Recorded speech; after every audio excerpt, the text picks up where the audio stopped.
For many of us, Ghost of Yōtei fulfilled the ultimate samurai fantasy. You get to be the lone warrior carving it up on the frontier. It's not only deeply rooted in samurai cinema and legend, but it throws in a dash of Wild West mythology as well. But I wanted to know, how much of it is actually real? Is it historically accurate? Before the game even came out, I traveled to Hokkaido because I wanted to climb Mount Yōtei. I wanted to see how the landscapes of the real mountain were going to be reflected in the game. I also visited Japan's National Ainu Museum and traveled around Hokkaido.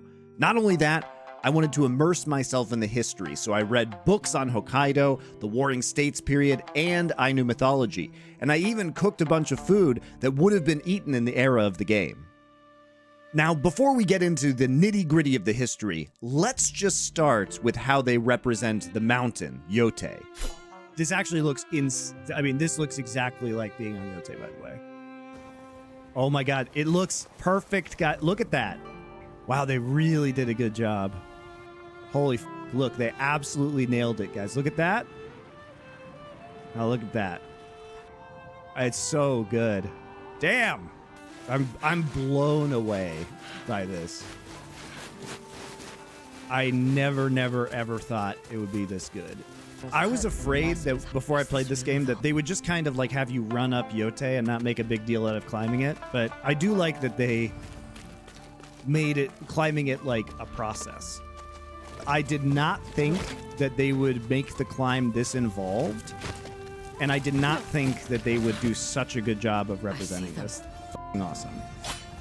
I have to say, Sucker Punch absolutely nailed this. As you can see from my pictures and videos, the crater view looks almost identical in real life as opposed to the game. Even though, of course, I went in a different season. I wasn't there in the winter, I was just there in early September, so no snow. But if you look at the landscapes of the game, as I look out from the mountain across the plains of Hokkaido, I think it looks almost exactly the same. When I was playing, I felt like I was climbing Yotei all over again. I started at 7 a.m. and it's now 5 p.m. It took me 10 hours to do 10 miles. And it's pretty crazy that it'd be 1 mile per hour, but it is a very difficult trail. Basically, it's really muddy. Everything is just scrambling up rocks and tree roots in the mud, and then by the time you get past the tree line, guess what?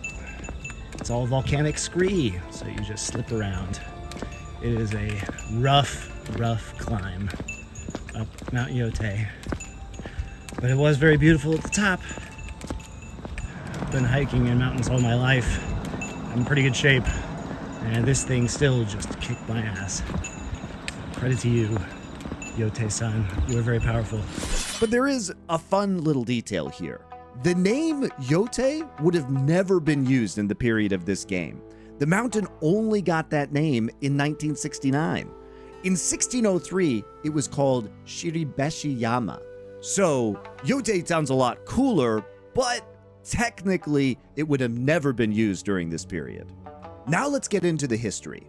Ghost of Yōtei is set in the year 1603.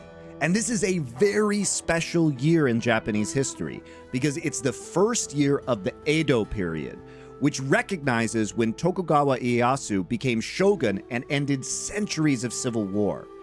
This civil war period prior was called the Sengoku, or Warring States era, and it had torn Japan apart.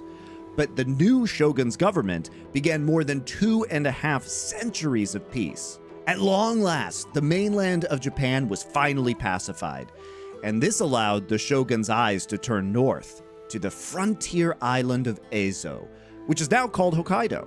Now in 1603, this wasn't a samurai stronghold filled with castles and part of the conflict that had embroiled mainland Japan.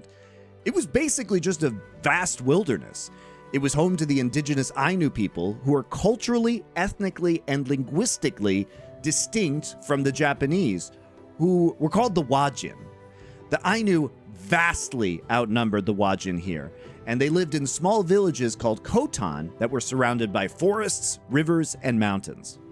The only Wajin who were actually in Hokkaido at the time were in the far southwest of the island, where the Matsumae clan had been granted exclusive trading rights with the Ainu by the shogun.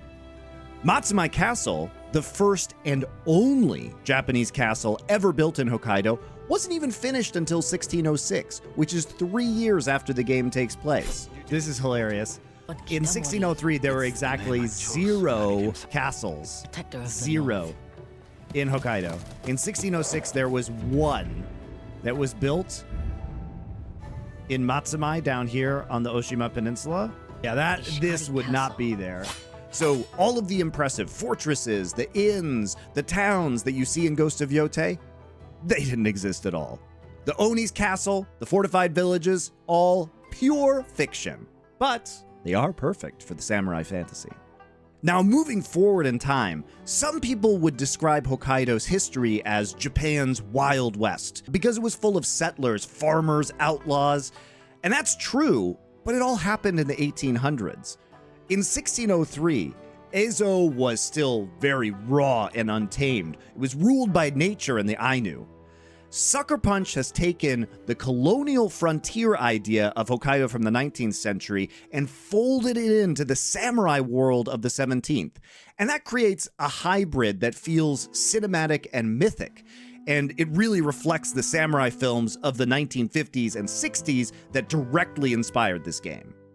So in this wild westification of Hokkaido history, the Ainu become something like Japan's Native Americans. They're people of the land, and they're caught in this wave of expansion and conquest.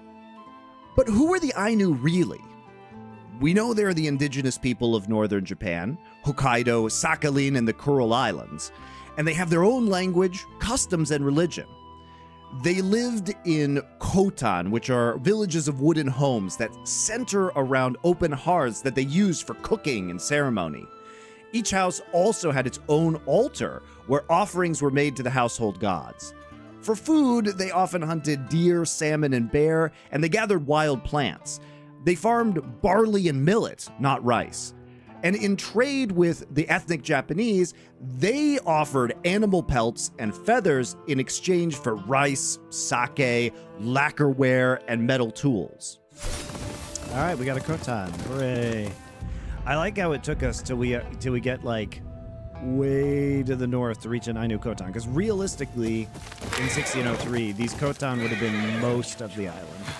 And the Ainu would have been living in Hokkaido and would have been overwhelmingly, in terms of population, outnumbering the Japanese in 1603 when Ghost of Yōtei takes place. One of the most obvious visual difference between the Ainu and the Wajin were the ritual tattoos that were used by Ainu women.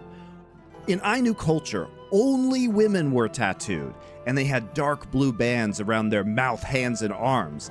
And the Ainu believed that this would offer spiritual protection and prepare them for the afterlife. These tattoos weren't done all at once. They were done gradually over years, and they served as initiation rites that taught endurance and strength to prepare Ainu women for childbirth.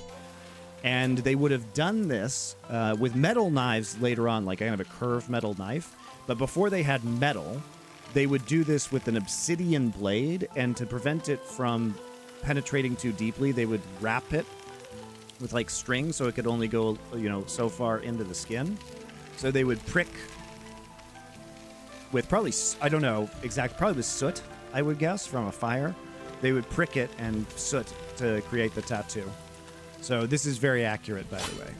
Now, the Ainu religion plays a big part in some of the side quests in Ghost of Yōtei, and it was animistic, meaning that everything, from animals to rivers to mountains, was inhabited by spirits that they called kamui. The Ainu saw these spirits as divine visitors from another realm, and they would arrive on the earthly plane in the form of animals or natural forces, and they wanted to receive offerings from humans. In the spirit world, by contrast, the kamui lived just as the Ainu did. They mirrored human life in a sacred reflection of their own world. However, it's tricky to show the Ainu of this period without acknowledging one of their most sacred rituals, the Yomante, or bear sending ceremony. Historically, This meant that a bear cub would be raised as an honored guest in the village before being ritually sacrificed and sent back to the spirit world with gifts. The Ainu saw the bear not as just an animal, but as a vessel for a visiting and benevolent spirit. Now, obviously, representing this in the game as a bear sacrifice could go very wrong, so Sucker Punch decided to handle this, I think, very tactfully and delicately. Instead of showing the ritual directly, which could easily cause people to be offended or misunderstood if it was taken out of context, the game just implies it through Atsu's questline with the Ainu elder Huchi, where you capture the bear and you raise it in the village. The ritual's final act is never shown, but if you know, you know, and the symbolism is clear.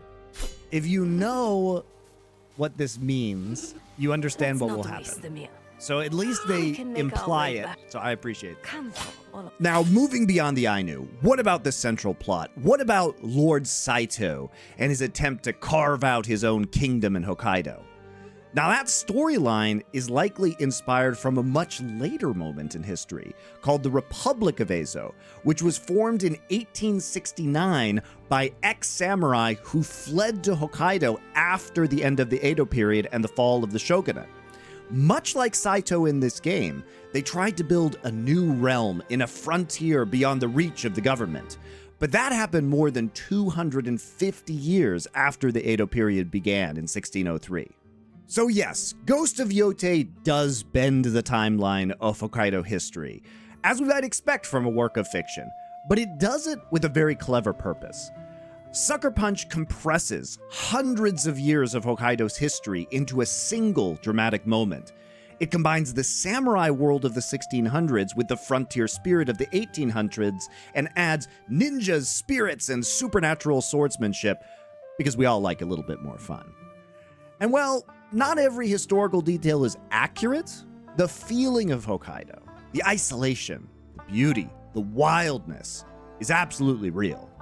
Ghost of Yōtei captures the spirit of the island, even if it takes some liberties to rewrite the calendar.